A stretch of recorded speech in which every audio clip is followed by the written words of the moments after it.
প্রত্যেকটি পঞ্চায়েতে বলেন আলমারি থাকবে, তারা বলছে টাকা নেই।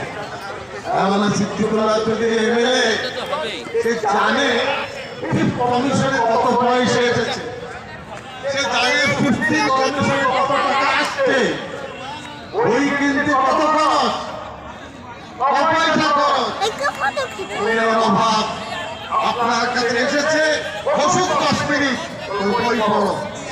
তাহলে কি হবে, একটা নতুন পরিবেশ ও আবহাওয়া আমরা তৈরি করতে পারি। আপনারা ভালো থাকুন, ওই বেলাকে নিজের পরিবার মনে করুন এবং ছেলে মেয়েদের বইমুখী করুন। এরা বই পড়তে চায় না, এদেরকে কেতো খাবার খুঁড়িয়ে খাওয়াতে হবে, ইংরেজিতে লিখে দেবে, নাটক করে কম্পিউটারকে বের করে দেবে। আমি আপনি হয়তো পারবো না, বলুন বাংলায় ভালো করে লেখো। সেই ছেলেকে আসতে হবে তার পড়াশোনার জন্য কি লিখেছে, অনুরোধ জানাবো ছেলে মেয়েদের বই পড়া অভ্যাস করুন।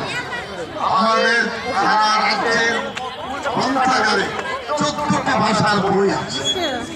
আমি বুঝি, চেষ্টা করি ছেলেরা কি বই পড়ে। আমাদের আধিকারিকরা বলেন, সাহেব অল্প পড়ে চাকরি পাওয়া যাবে, এর পাঠ্য বেশি। গবেষণার বই ছেলেমেয়েরা পড়তেই চায় না সাহেব।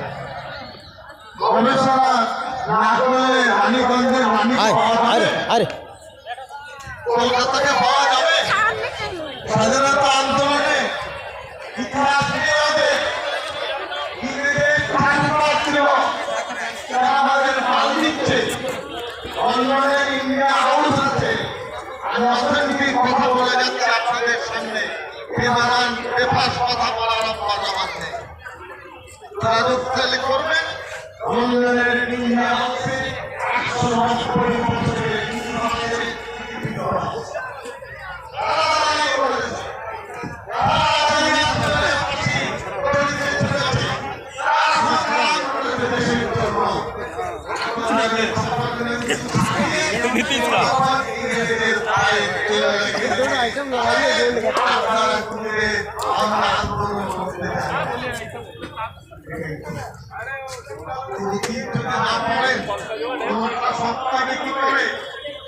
বর্তমান ঠিক হলো, ভবিষ্যৎ ঠিক হবে। এই কারণে অতীতকে এই